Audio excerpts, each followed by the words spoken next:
बिस्मिल्लाहिर्रहमानिर्रहीम। अस्सलाम वालेकुम। जैसा कि आपको मालूम है कि हमारा सब्जेक्ट है प्रिंसिपल्स ऑफ अकाउंटिंग।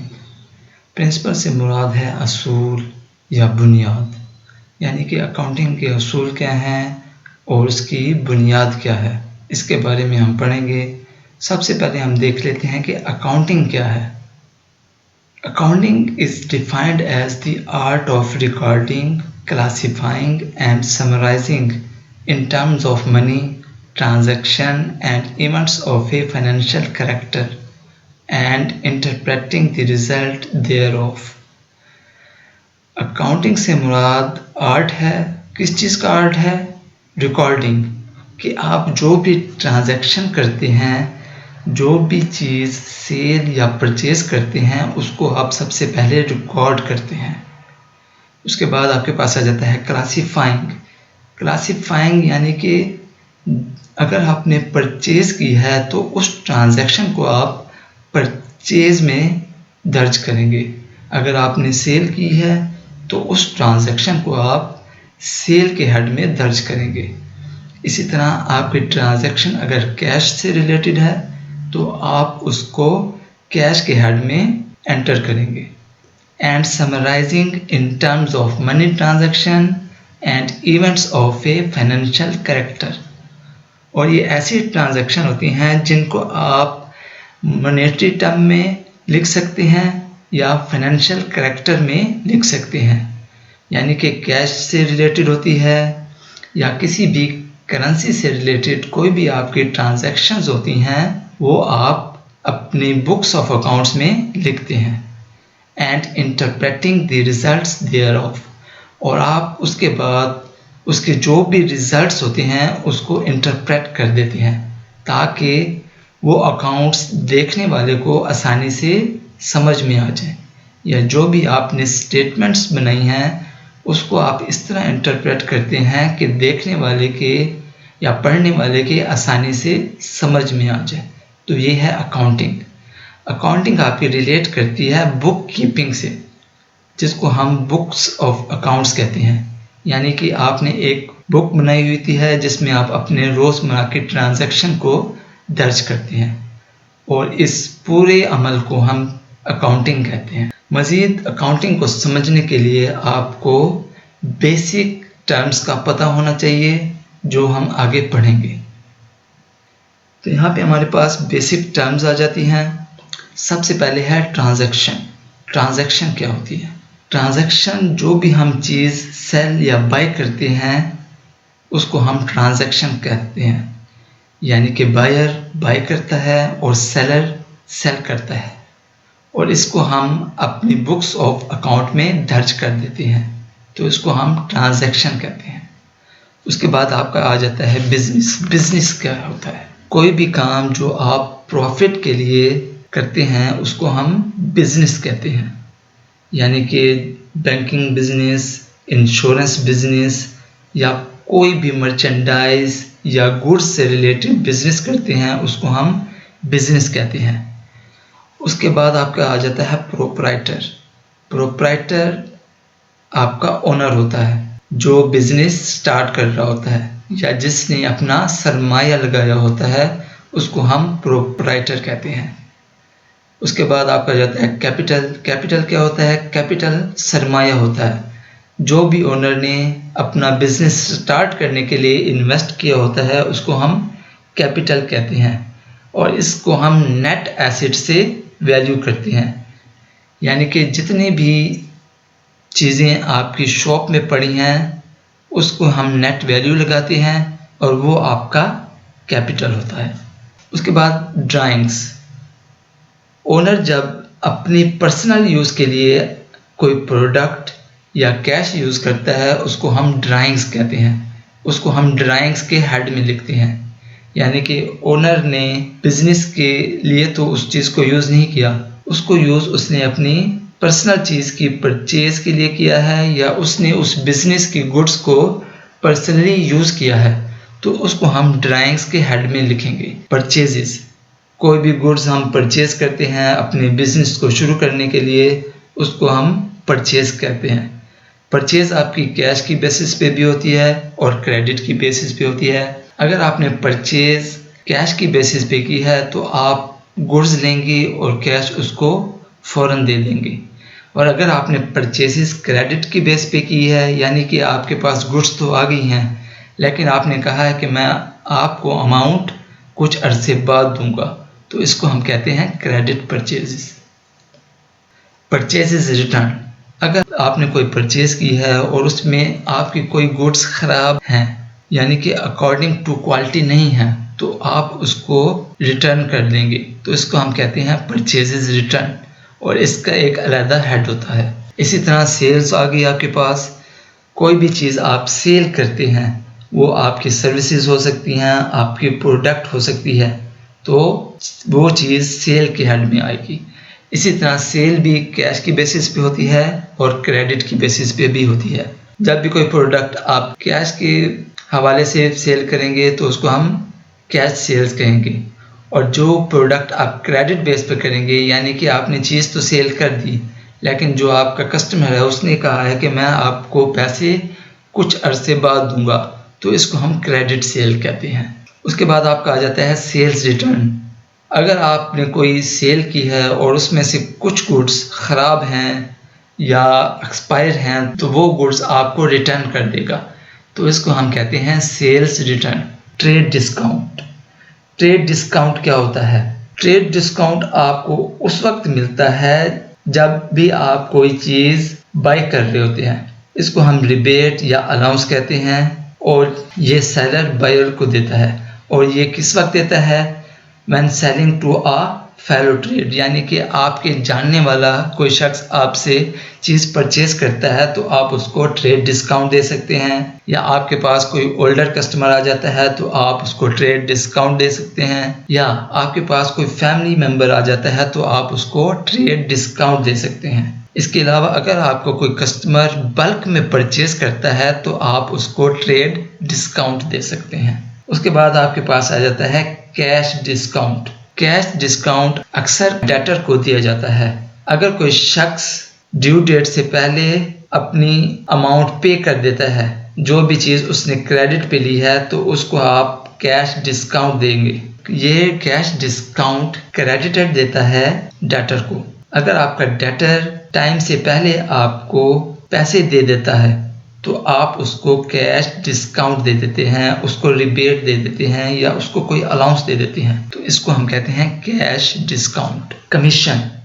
कमीशन क्या होता है? कमीशन को आप रेम्युनरेशन कह सकते हैं, जो आप किसी पर्सन को देते हैं किसी भी सर्विसेज के लिए, किसी भी सेल या परचेज के लिए। अगर किसी शख्स ने आपकी मदद की है तो आप उसको कमीशन देते हैं, तो इसके लिए हम टर्म यूज करते हैं कमीशन, जो कि कैश की सूरत में भी हो सकता है और प्रोडक्ट की सूरत में भी हो सकता है। उसके बाद आपका आ जाता है एक्सपेंडिचर। एक्सपेंडिचर आपका उस वक्त इनकर होता है जब आप कोई एसेट या सर्विसेज एक्वायर्ड करते हैं, और एक्सपेंडिचर टर्म हम उस वक्त यूज करते हैं जब हमने किसी भी चीज का बेनिफिट लंबे अरसे के लिए लेना होता है। उसके बाद आपका आ जाता है एक्सपेंस। एक्सपेंस से मुराद वो चीज है जिसका बेनिफिट आप बहुत ही थोड़े अरसे के लिए या विद इन 1 ईयर ले सकते हैं, तो उसके लिए आप एक्सपेंस यूज करते हैं, जैसे कि सैलरी हो गई, रेंट हो गया।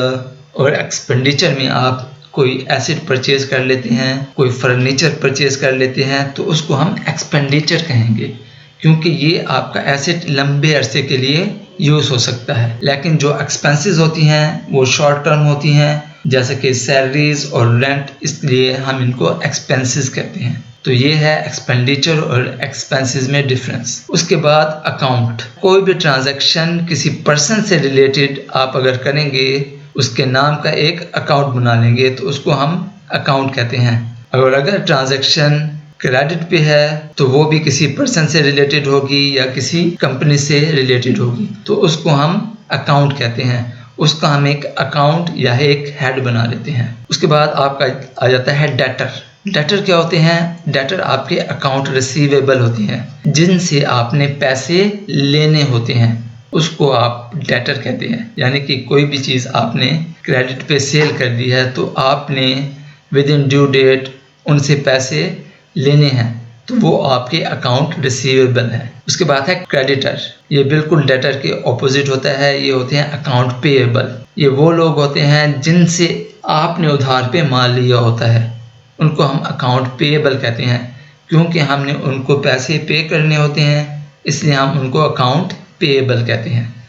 उसके बाद आपका आ जाता है एसेट्स। एसेट्स क्या होते हैं? कोई भी ऐसी चीज़ जो आपके लिए बेनिफिशियल हो, जो आपको कुछ अरसे के लिए बेनिफिट दे या लंबे अरसे के लिए बेनिफिट दे, उसको एसेट कहते हैं। एसेट में आपके पास आ जाता है building, land, machinery, furniture etcetera.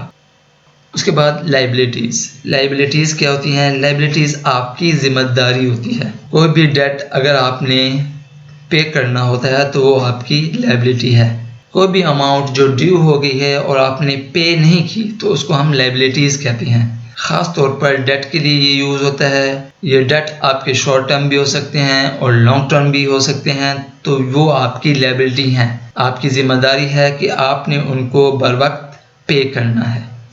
उसके बाद आपका आ जाता है वोचर। वोचर क्या होता है? ये एक रिटन एविडेंस होता है जो आपकी ट्रांजैक्शन को सपोर्ट करता है। यानी कि आपने क्या चीज़ सेल की, क्या चीज़ परचेज की, उसकी एक रिसीट होती है जिसकी बेसिस पे आप अपने बुक्स ऑफ अकाउंट के लिए एक एविडेंस क्रिएट करते हैं। उसके बाद आपकी आ जाती हैं गुड्स या मर्चेंडाइज, या इनको हम प्रोडक्ट्स भी कह सकते हैं। ये वो चीज़ें होती हैं जिनको आप परचेज करते हैं या सेल करते हैं for the sake of earning profit. यानी कि प्रॉफिट को अर्न करने के लिए आप इनको सेल करते हैं, तो ये आपकी मर्चेंडाइज हैं, ये आपकी गुड्स हैं। उसके बाद आपके पास आ जाता है स्टॉक। स्टॉक को आप इन्वेंट्री भी कहते हैं। जो भी गुड्स या मर्चेंडाइज ऑन हैंड हैं या अनसोल्ड हैं उनको हम स्टॉक या इन्वेंट्री कहते हैं। यानी कि आपके स्टॉक में पड़ी होती हैं, आपके पास पड़ी होती हैं, इसलिए हम उनको स्टॉक कहते हैं या इन्वेंट्री कहते हैं। उसके बाद आपका आ जाता है इक्विटी। इक्विटी क्या होता है? इक्विटी क्लेम होता है एसेट पर, या इसको हम ओनरशिप भी कह सकते हैं या राइट ऑफ ओनरशिप भी कह सकते हैं। इक्विटी आपकी दो तरह की होती है, राइट ऑफ क्रेडिटर्स होती है और राइट ऑफ ओनर्स होती है। राइट ऑफ क्रेडिटर्स या इक्विटीज ऑफ क्रेडिटर रिप्रेजेंट करती है डेट को। यानी कि किसी से आपने डेट लिया है तो आपने उसको पे करना है, तो वो क्रेडिटर का राइट है कि वो आपसे पैसे ले। इसके लिए हम इसको कहते हैं राइट ऑफ क्रेडिटर। इसी तरह एक और इक्विटी होती है जिसको हम कहते हैं कैपिटल या ओनर्स इक्विटी या प्रोप्राइटरशिप। तो ये ऐसी इक्विटीज होती है जो राइट ऑफ ओनरशिप देती है। जैसे कि आप किसी कंपनी का शेयर परचेज कर लेते हैं तो ये आपका राइट ऑफ ओनरशिप है। तो ये दो तरह की इक्विटीज होती हैं जिनको हम राइट ऑफ क्रेडिटर्स कहते हैं और दूसरी को हम कहते हैं राइट ऑफ ओनर्स। उसके बाद हमारे पास आ जाता है ब्रांचेस ऑफ अकाउंटिंग। अकाउंटिंग की ब्रांचेस कौन कौन सी हैं? Financial accounting.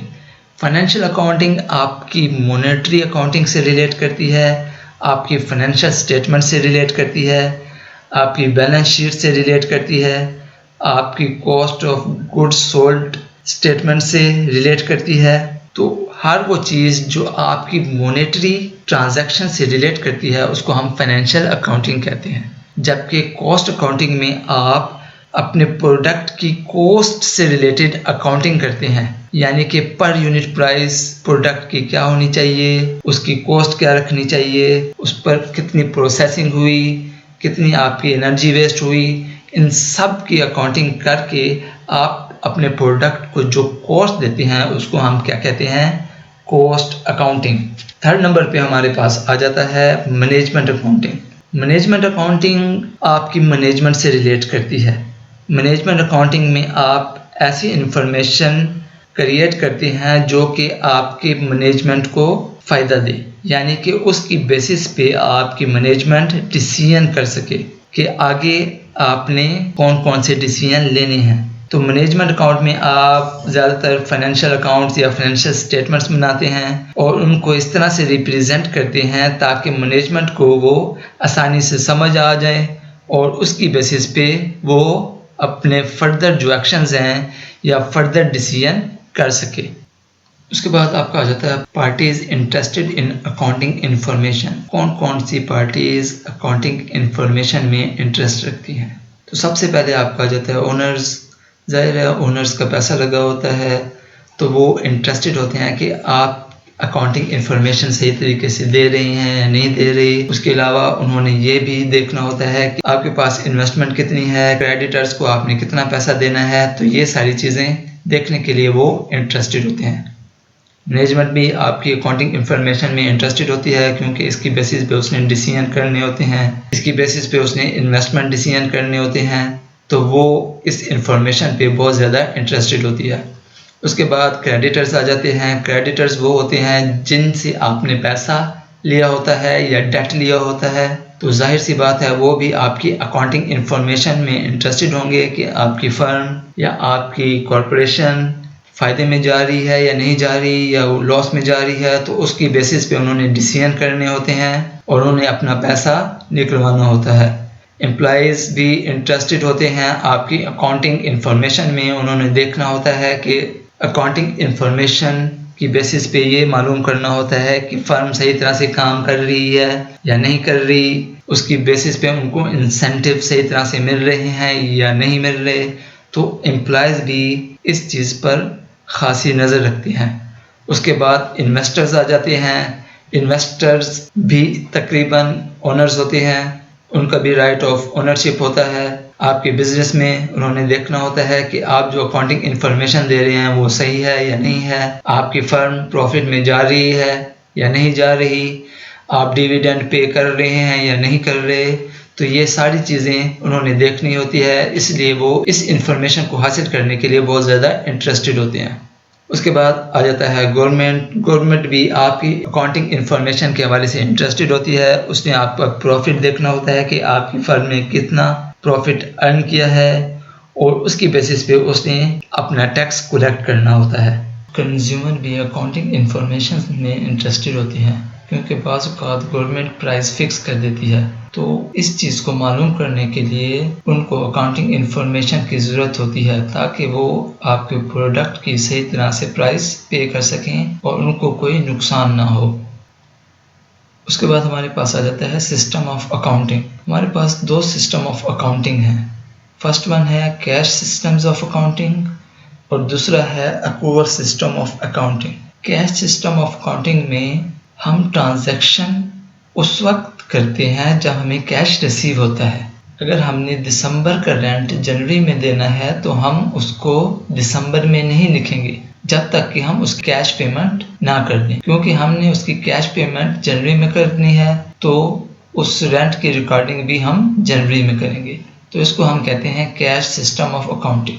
और दूसरे नंबर पे हमारे पास आ जाता है अक्रूवल सिस्टम ऑफ अकाउंटिंग जो कि इसके बरक्स है।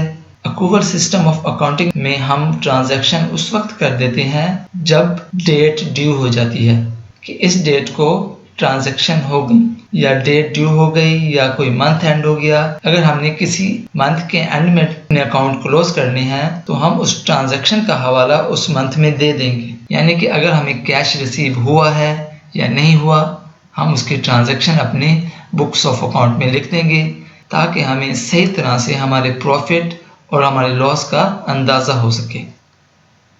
उसके बाद हमारे पास आ जाता है अकाउंटिंग साइकिल। अकाउंटिंग साइकिल में हम सबसे पहले ट्रांजैक्शंस करते हैं। अगर आपने कोई चीज़ परचेज की है तो आप उसकी ट्रांजैक्शन करेंगे। ट्रांजैक्शन आप किस में करेंगे?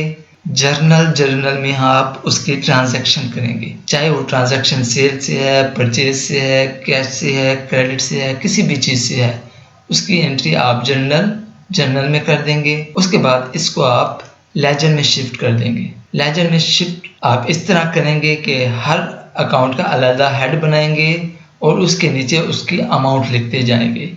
यानी कि अगर आपका हेड कैश से रिलेटेड है तो उससे रिलेटेड सारी एंट्रीज आप लिखेंगे, परचेज से रिलेटेड है तो उससे रिलेटेड आप ट्रांजैक्शन उस हेड में लिखेंगे। उसके बाद आपका आ जाता है ट्रायल बैलेंस। ट्रायल बैलेंस में आप चेक करेंगे कि जो काम आप पीछे कर चुके हैं वो सही है या नहीं है, यानी कि आपकी डेबिट साइड और क्रेडिट साइड इक्वल आ रही हैं या नहीं आ रही। अगर नहीं आ रही तो आप अपने लेजर और अपने जर्नल को दोबारा चेक करेंगे कि उसमें कोई मिस्टेक्स तो नहीं रह गई। और अगर आपका ट्रायल बैलेंस इक्वल आ रहा है, यानी कि आपकी डेबिट साइड और क्रेडिट साइड बराबर हैं, तो इसका मतलब आपने जर्नल और लेजर एंट्रीज सही तरीके से परफॉर्म कर ली हैं। उसके बाद आप इसकी फाइनेंशियल स्टेटमेंट्स बनाएंगे। फाइनेंशियल स्टेटमेंट आपकी basically cost of goods sold statement पर बेस करती है, आपकी बैलेंस शीट पर बेस करती है। और उसके बाद दोबारा अगर आप कोई ट्रांजैक्शन करते हैं, उसी तरह ये अमल आप दोबारा दोहराएंगे, तो इसलिए इसको हम अकाउंटिंग साइकिल कहते हैं। यहाँ पे हमारा आज का टॉपिक एंड होता है। आपको इस टॉपिक से रिलेटेड कोई भी इशू है तो आप मुझसे पूछ सकते हैं। शुक्रिया।